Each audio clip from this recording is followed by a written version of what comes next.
On April 10, 1912, thousands of people gathered at the Southampton docks to watch the Titanic cast off.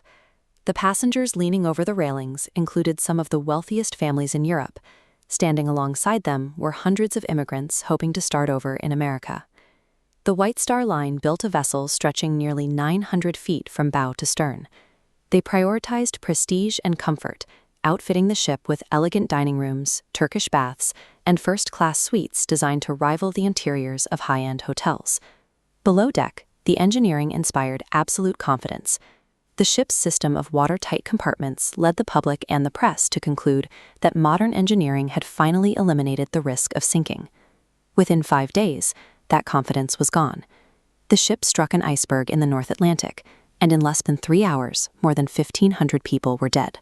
How does a vessel equipped with the best technology and the most experienced crew fail so completely on a perfectly clear night?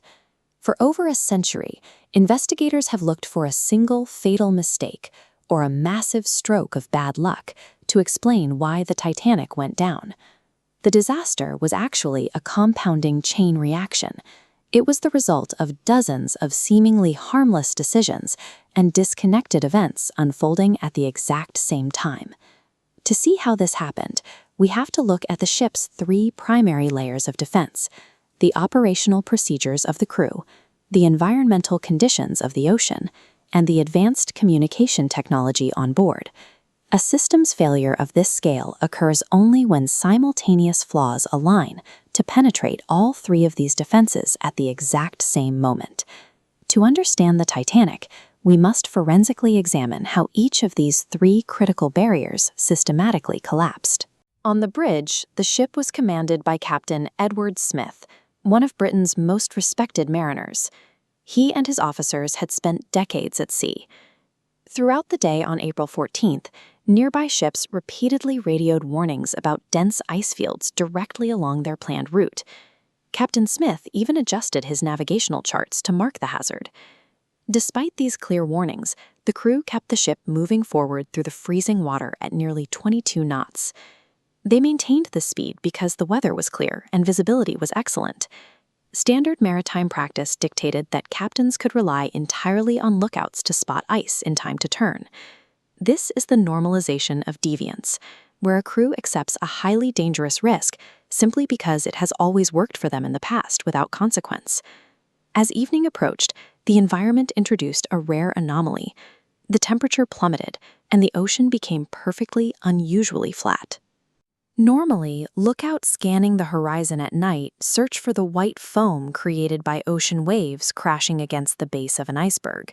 But on this specific night, there was no wind and 0 waves. Adding to the problem, there was no moonlight to illuminate the water's surface.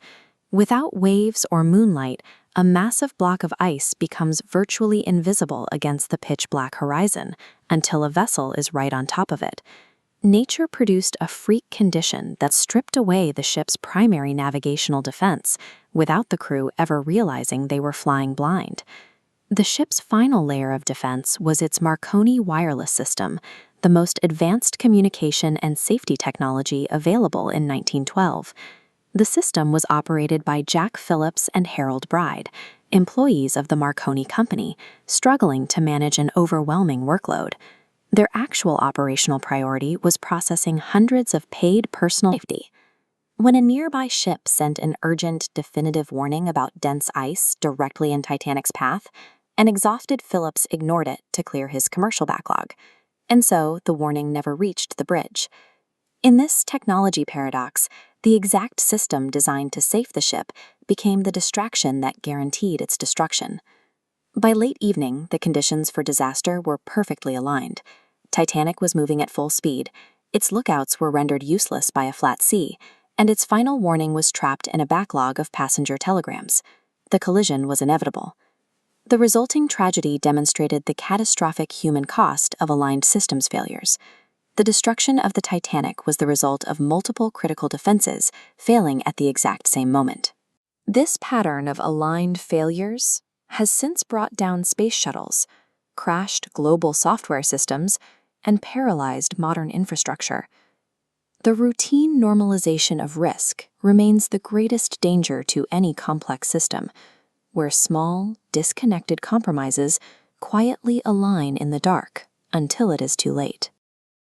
By 9 p.m. on April 14, 1912, the Atlantic was eerily quiet. There was no moon, the horizon had vanished into the dark, and the Titanic was steaming westward at nearly full speed.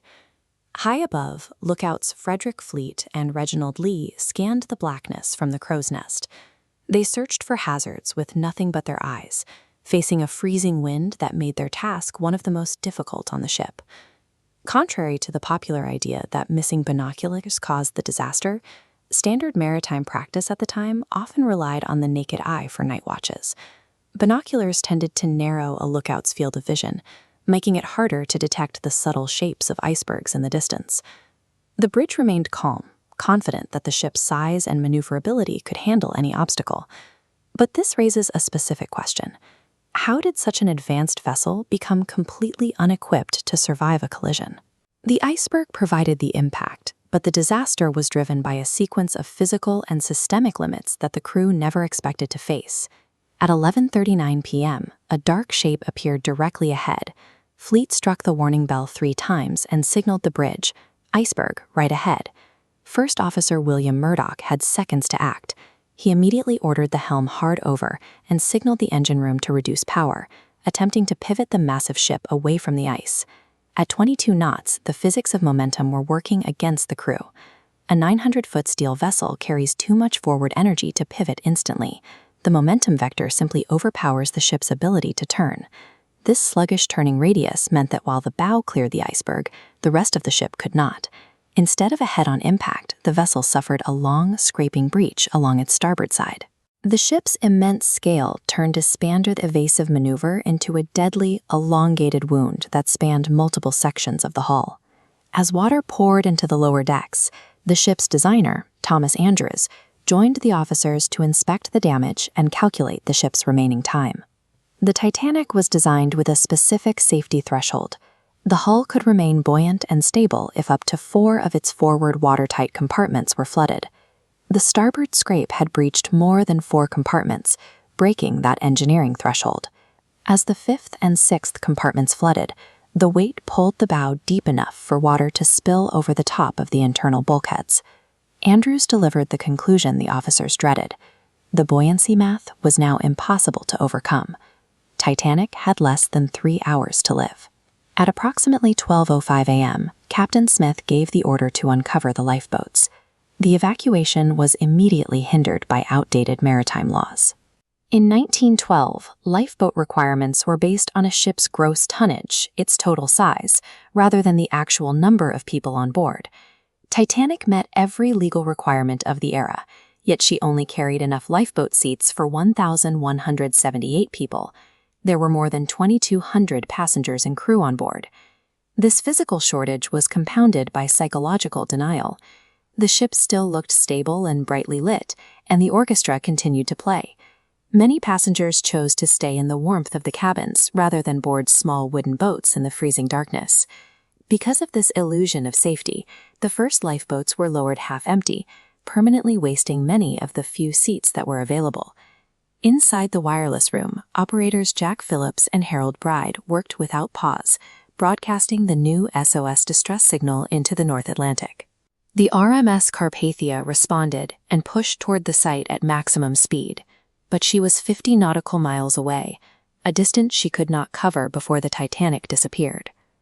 On the deck, the calm illusion finally broke. The bow dipped sharply into the sea, and freezing water began to climb the slanted wooden decks, reaching the hundreds of people still waiting for a way out.